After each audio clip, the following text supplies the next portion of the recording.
Well, it's great to be with you all today. Thank you again, Mike and George, for inviting me to be a part of this. And it's great to be here. By the way, this is some propaganda from city to city. So I didn't bring enough. I had no idea the crowd would be this big. And I understand what George is talking about. You don't know how big it's going to be until after you get here. Anyway, if some of you may not be interested in this at all, and feel free to leave it and pass it on to somebody else. But this is about city to city, and it'll give you a snapshot of what we're doing. Also, this card, God Loves Cities, it really will provide a website for you to go on, and you can learn more than what I will be saying here this morning. But I'd love to talk to you further about it. Also, at the end of my talk, I have a couple of video clips that will also give you a summary of what we're all about at Redeemer City to City. It's great to be back in the central Georgia area and see some of you who are friends that were here when I was here more years ago than we want to count, right, guys? But it's great to see you and good to be back here, and I appreciate this opportunity. I also want to say how much I appreciate what George had to say earlier in the previous hour. And it's a good thing, I think, to wed the Great Commission with the Great Commandments. The Great Commission, going to all the world, making disciples of all nations, teaching them to observe whatsoever things I've commanded you. And what are those commandments? To love the Lord your God with all your heart, mind, soul, and strength, and your neighbors yourself. And in my book, in my thinking, that includes the cultural mandate. As we love the Lord our God with all our heart, mind, and soul, and strength, and our neighbors ourselves, it's fulfilling that cultural mandate. And I think it's wonderful for a church like First Pres and for this pastors' conference to put those two things together, think through winning our world, but also, okay, let's just say we're winning the world, then what do we do with the world? And what do we say to the world? How do we equip our people? What do we equip our people to do?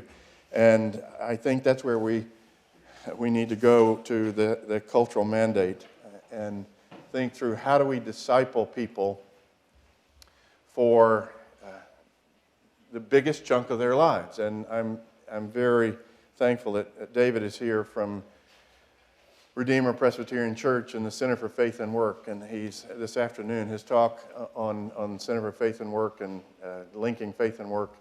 I'm really, really thankful that he's able to be here. I'm glad his wife also approved of this. They just had a brand new baby who is now how old? 5 weeks old. So he's down for the day and back to New York this afternoon or this evening. So I really, really appreciate it. It'd be excellent for you to hear from him. I want to link church planting, which is what we're all about at Redeemer City to City, and this whole topic of the cultural mandate. Actually, as Mike introduced, you should know that I'm not an expert missiologist.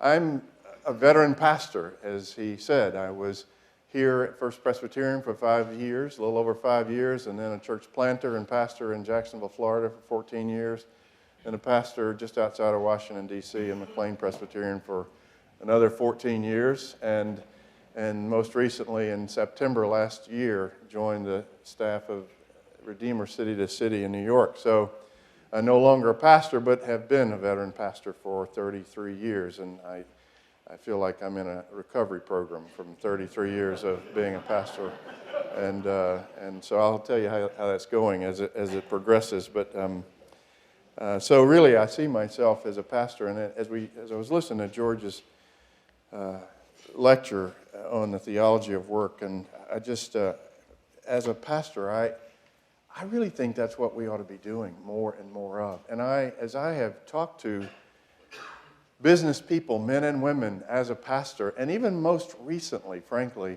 as I've connected with business people who are now donors to city in multiple cities over the last several months, I've heard the refrain over and over again. There's this huge disconnect between church and work.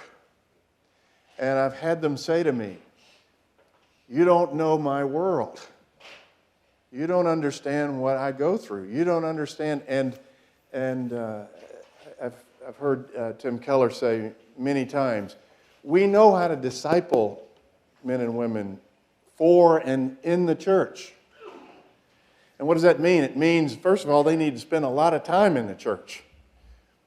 And if they don't spend a lot of time in the church, they somehow kind of feel guilty about it. They need to be in home Bible studies or small group fellowships, and they need to be on committees, and they need to be on our sessions and diaconates, and they need to be, doing all this stuff, all of which is excellent and necessary, right? But after a while, the message I wanted to say hearty amen to George's comment of intellectually we understand the whole concept of the cultural mandate and work and the theology of work and the value and dignity of work and everyone's calling. But practically speaking, we pastors many times don't really understand, and we don't communicate what we think we know. I asked last night, some of you were here last night, but I asked if where am I? First Pres, still practice the missionary of the week. And it was something that they had done when I was here, and I guess they still do. And I adopted the same practice at McLean, and also started it at Christ Church in Jacksonville. Missionary of the week, so that our people were praying for the missionary of the week.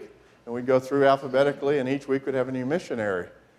But until I got to McLean, it never dawned on me, why don't you pray for the marketplace person of the week?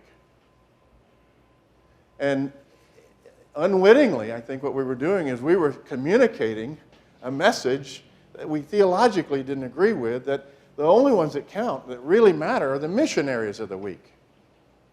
The missionaries of the week are important, and I agreed with George's last comment there, one of the latter comments, of a prioritization, a biblical prioritization. I mean, if people aren't won to Christ, then they won't see their work and engage in their work to the glory of God. There's no way that's going to happen. But somehow we unwittingly don't do it. I want to say also, from having been a pastor for 14 years in Washington, D.C., and I live to tell it, I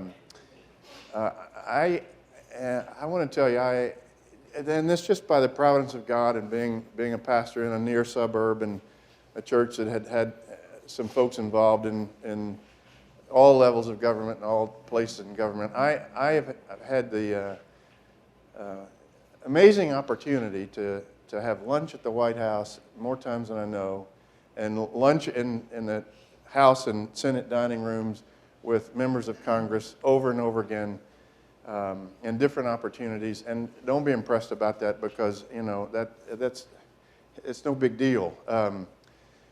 But I can just tell you, the conversations I've had with them tell me that what we as pastors and also people in the work world need to be doing is equipping them with what George was just teaching, and more and more a robust theology of calling and work and helping them. And David's going to talk about, I think, is going to talk about this afternoon. I don't know exactly what you're going to talk about, but I think I know how we can do that in the church. Some new and fresh ideas of how to do that.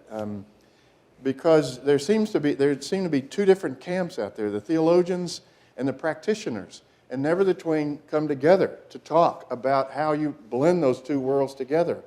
And so politicians show up in Washington from their respective districts, like here in Richmond County or wherever, and they show up, and as Henry Kissinger said once, people come to Washington and live on the intellectual capital with which they came to Washington. And they don't have time to develop any more intellectual capital when they're in Washington. So when they show up, they've got what they're going to get, so to speak. I saw that as a pastor many, many times. And so they come to Washington with whatever political philosophy and public philosophy and their faith integrated. however that is, that's how they govern, and that's how they think through laws and public policy. So where do they get a public philosophy that is informed by their theology? If they didn't get it in their local church, in their local districts, they don't get it. They don't have it. And so I can just tell you,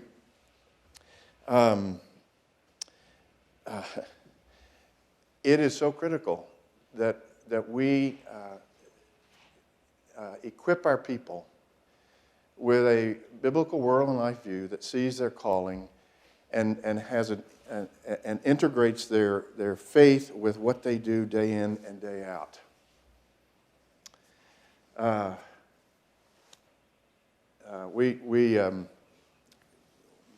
Big chunk of my work and responsibility is to raise funds for church planting.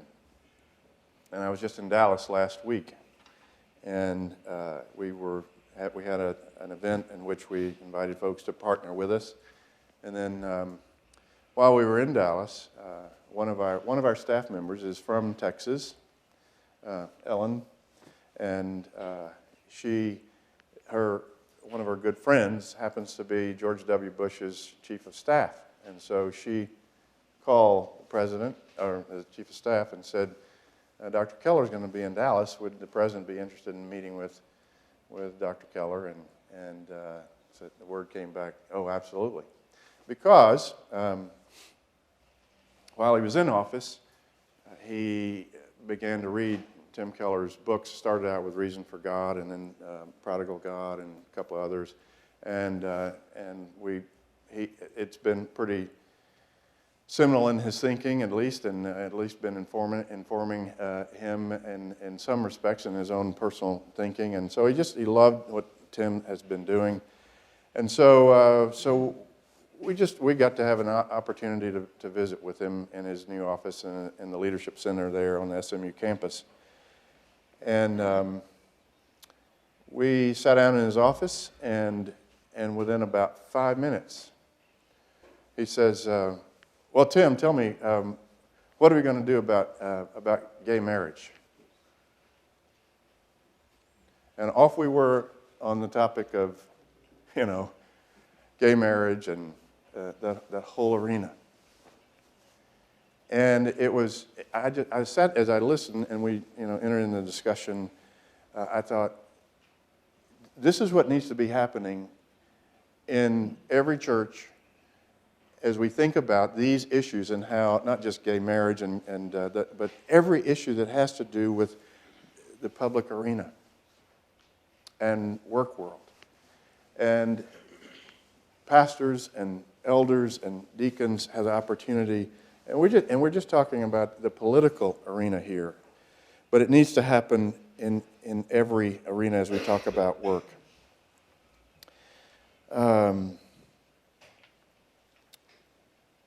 We need new kinds of churches that really see all of life from a biblical perspective, and that's what we are about at Redeemer City to City, is establishing, in a phrase or two, a new kind of church, which is really not anything but a biblical kind of church, but a new kind of church on a new frontier. And that new kind of church really is a church that has what we like to call a gospel DNA, or a gospel-driven theology. And by that we mean a rich theology of the full implication of the gospel, not only for salvation, but also in personal transformation and the power of the gospel and all of its ramifications and all of its theological richness to transform us into different kind of people and to transform a different kind of community.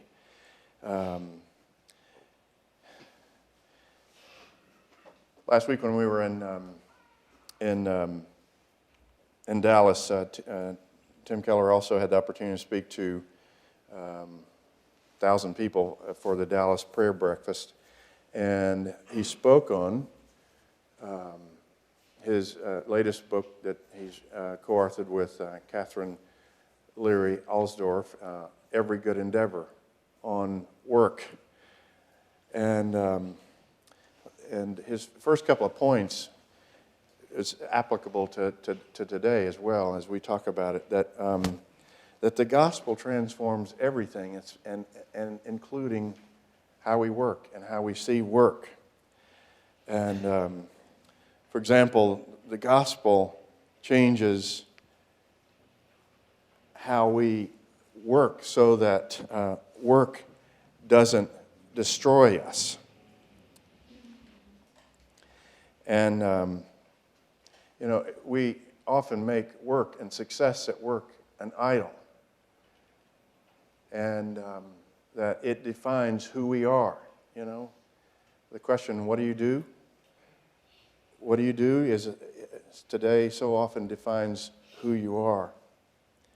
But the gospel frees us up from that. The gospel frees us to be, made in the image of God, child of God, and free to serve Him. And but on the other hand, the gospel changes how we work so that the work doesn't bore us. And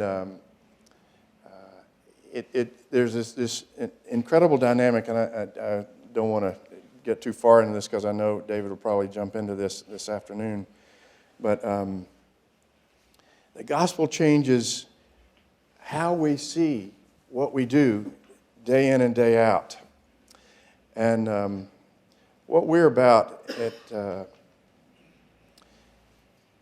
at Redeemer and our city to city, we're about establishing new kinds of churches that see the gospel transforming all that we do. It's what we call a gospel DNA. And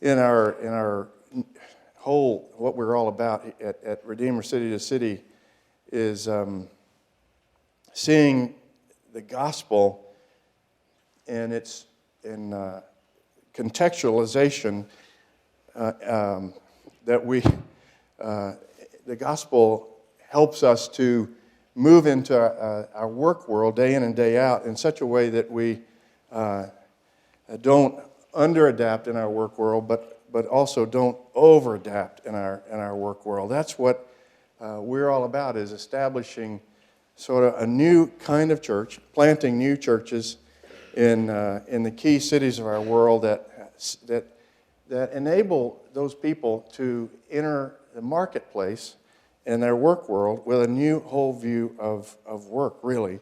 That's part of what the gospel does. It frees you to engage in that way.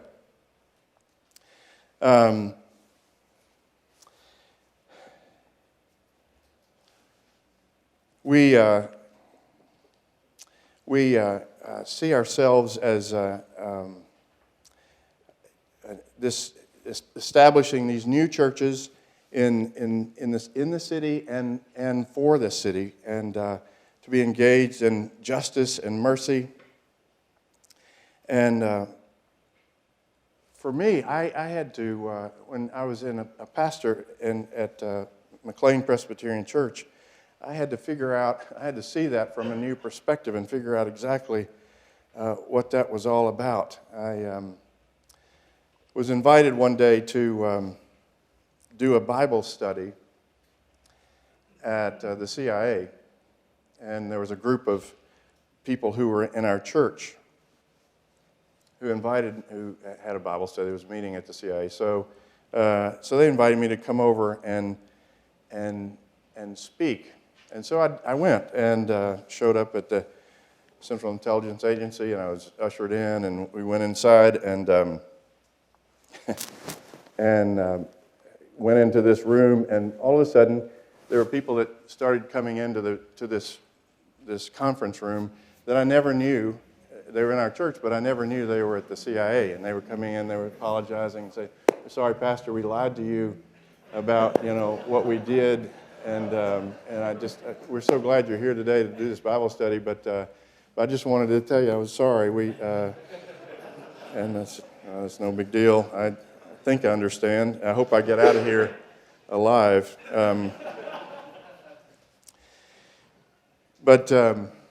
Anyway, so I that day I did a study on work and the dignity of work, and then they afterwards they began to ask questions that had to do with their work at the CIA and some of the things that they were called to do in terms of truth and untruth, and where are the boundaries of ethics, and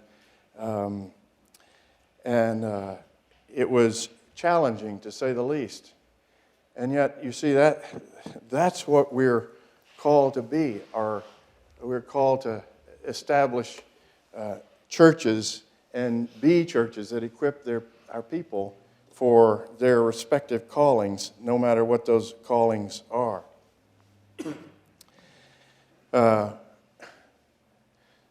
So what we're about at Redeemer City to City, again, is establishing this new kind of church on a new frontier. And we see our new frontier as the key cities of the world, the key and critical major cities of the world. We think that the new frontier of missions, actually, are the major urban areas of the world. As I said, some of you were here last night, but in 30 years, demographers say that 75% of the world's population are going to be living in major cities of the world.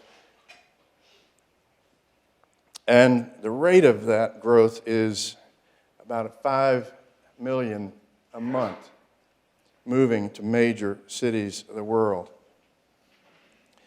And if we want to reach and renew the world in the 21st century, we're going to have to reach and renew the world, the cities of the world, the major cities of the world. Someone has said that the major cities of the world comprise the new 1040 window for missions. We're going to have to figure out how to do ministry in such a way that we reach people and equip people in those cities through our churches to see that their work day to day really matters to God and that they're equipped to do so. Our vision and our mission at Redeemer City to City is targeted at planting and establishing churches in the major. We've targeted 60 cities in the world as key cities. Most of those cities are outside the United States. We have 4 in the United States that we see as gateway cities, but most of the cities are in other countries in the world. But because of what's happening in the world, because of the influence of the city, we see that the city is critical. I don't know if you the word for pagan. The Latin word for pagan really meant rural dweller. In the early beginning of the church, the pagans were those who lived outside the cities, the rural dwellers, the countryside. And because the gospel in the early first century of the church really was a a gospel movement in the major urban areas. That's totally different today. The cities are those places that seems in many ways bereft of the gospel, and yet that's where people are moving. If you want to reach your children and grandchildren with the gospel of the Lord Jesus Christ, somehow or another we're going to have to engage in ministry that reaches the major urban areas of our world. The Wall Street Journal said that 32% of American millennials live in cities, but 88% of them want to.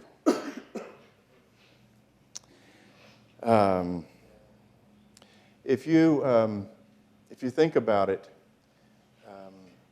there are a couple of newspapers that really control the whole news discussion of every day's news. One's the New York Times, the other's Wall Street Journal, and there are about 10 people on those journalistic boards that really determine what goes in those newspapers. If you want to really shape culture and shape the thinking, then we really have to see the gospel shape cities, the major cities of our world. It really is phenomenal, the significance of urbanization and what's happening in our world, and the significance that it bears upon missions today. If we want to shape and influence and change our world, we're going to have to reach those urban centers and those city dwellers with the gospel in such a way that relates, again, back to not just what we do on Sunday, but what they do on Monday through Saturday, with a gospel that is robust and full and addresses the whole of life, including and especially their work and what they do day in and day out. And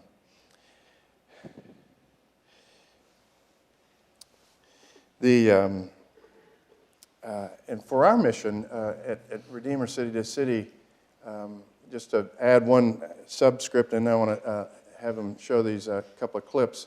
But for our ministry, we really believe that what we really need to be doing is reaching and equipping national pastors to establish new churches in these key cities around the world that will grow these churches in such a way that they will equip their people in faith and work and see that all of life is sacred and that their work matters to God, and that what they do day in and day out, and this is what David will be saying later today too, is all a part of the gospel transformation in that city. What we're doing city to city really is training leaders to catalyze gospel movements in the cities of the world, so that we see those cities really transformed in many ways, in such a way that those cities make a significant impact on their countries and their world. I want to show a couple of videos here that we have here, and then come back and maybe answer any questions you might have this morning. But well, the first one is on city to city and what our mission's all about, and then the second one is about the impact that's had in a particular area in the world, in Amsterdam. So you can just run them back to back if you want to. Redeemer was built on three ideas: that the gospel of Jesus Christ changes everything, that the city is the most strategic place for gospel ministry, and that we wanted to be part of a movement working for the peace and prosperity of our city and other great cities. In New York City, a movement like this has begun, and Redeemer is one part of it. Outside New York, we want to help leaders build gospel movements in their own cities. So we started a new organization called Redeemer City to City to do just that. We focus on two things: church planting and content resources. We partner with local pastors who are starting churches in the largest cities of the world. We help these leaders plant gospel-centered, city-loving, life-giving churches that fit their culture and context. We've been doing this for the last 10 years as Redeemer Church Planting Center. To date, we've helped over 150 churches across more than a dozen denominations to get started in nearly 50 global cities. And in the next decade, we hope to see movements of gospel-centered churches in each of those cities. We also create and distribute content resources. This is a way to serve you wherever or whoever you are, big city or small town, professional minister, serious layperson, or someone who's exploring Christianity. So Redeemer offers sermons, articles, videos, books, small group curricula, manuals, and more. Lots of different forms. But what holds it all together is those same three ideas. The gospel changes everything. The city is such a great and important place for gospel ministry. And we want to help you be part of a movement of the gospel wherever you are. At the heart of all this is a growing community of leaders around the world. We want to connect and serve and learn from people who want to reach their cities with the gospel. People who want to love their cities to life. They are our heroes. Welcome to Redeemer City to City.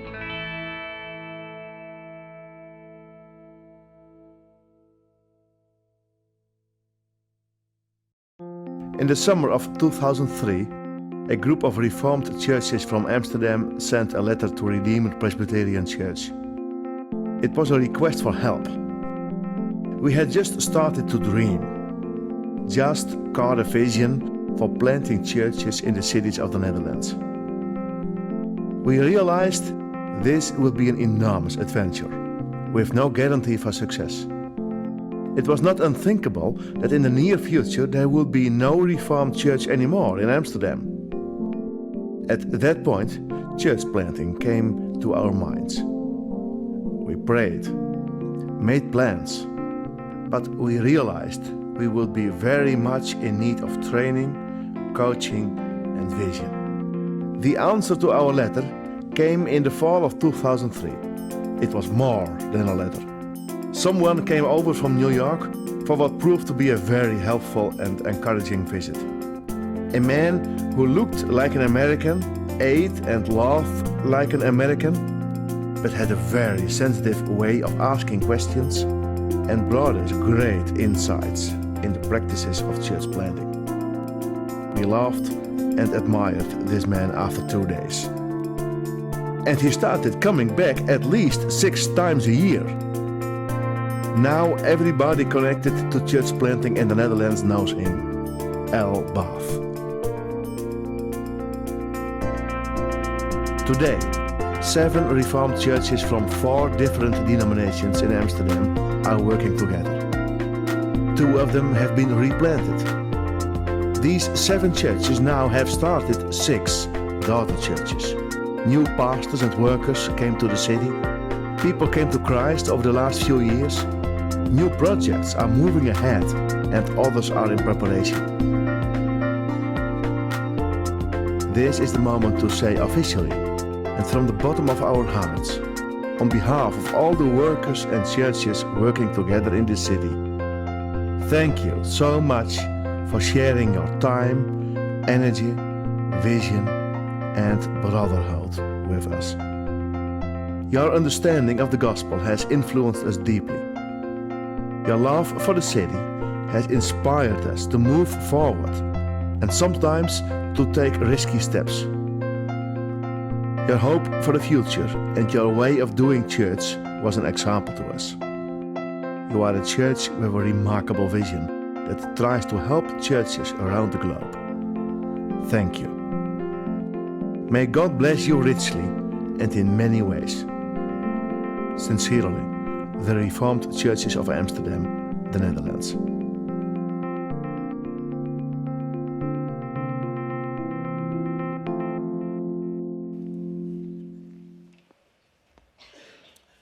So it gives you a snapshot of what we are trying to be about at Redeemer City to City and our church planting in the major urban areas of our world. And we're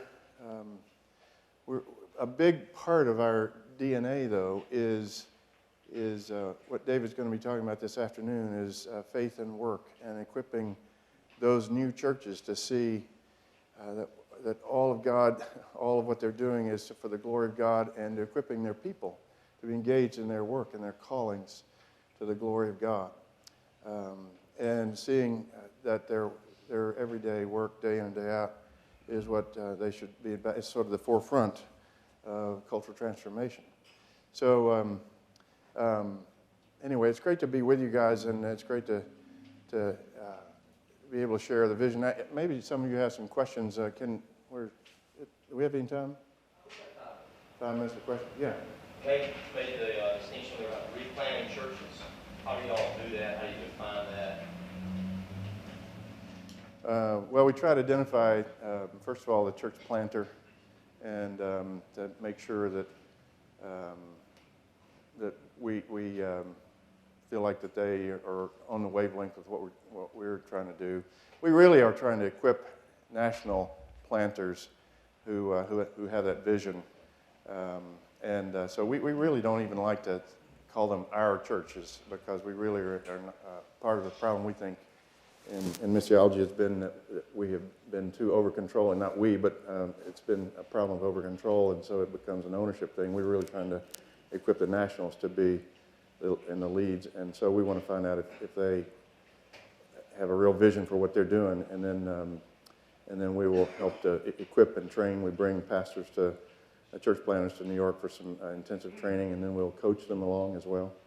Okay, I may have misunderstood. I thought I heard the phrase replanting as opposed to planting. So that you find a current pastor, but then bring him here to retrain him to go back and kind of start from scratch or start where you have. Right, or maybe take a church that's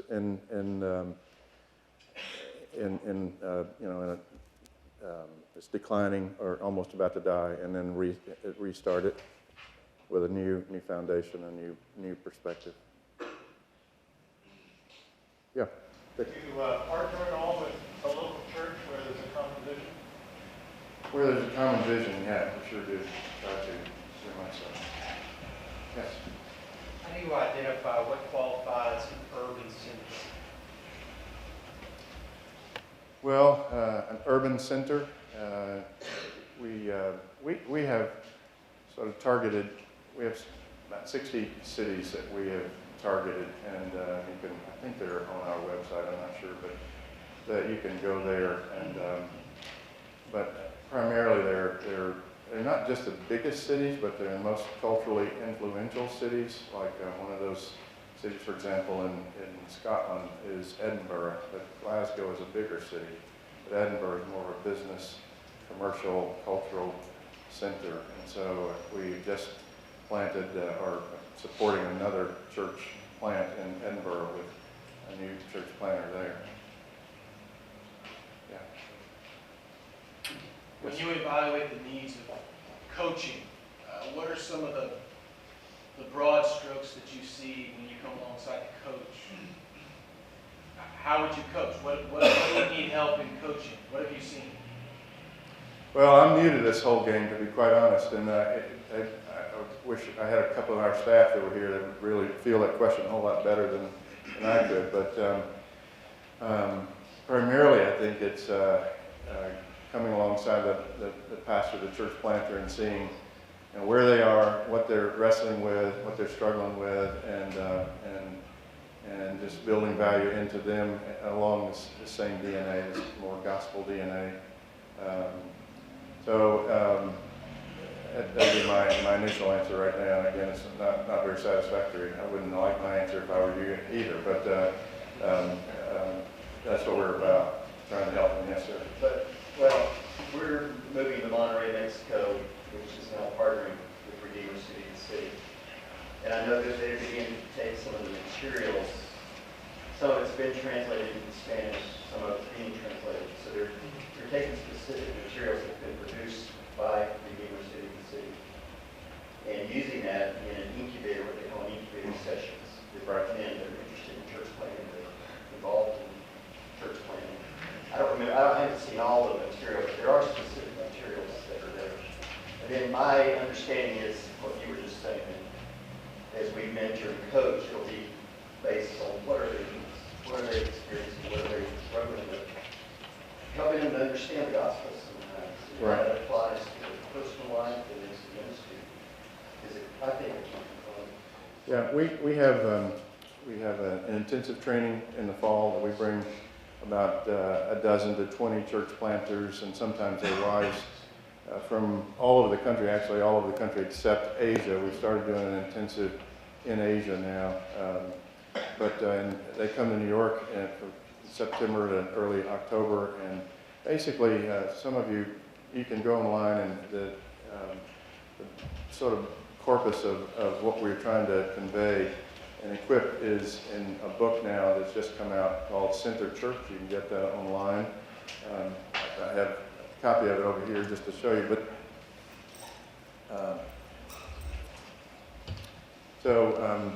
And there are about 8 principles in here, 8 key principles that we go through, and we go through that in an intense way in the intensive. Now it's online, and guys come to New York and go through this intensive, having already read and studied this stuff. But then in the incubator program, we go out and do these for 2 days increments in different places in the country, and we do that over a couple of year period.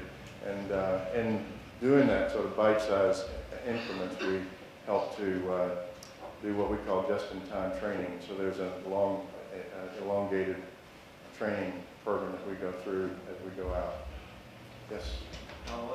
You know what percentage or how many of those 60 world cities that are in unengaged areas of the world or large populations of unengaged?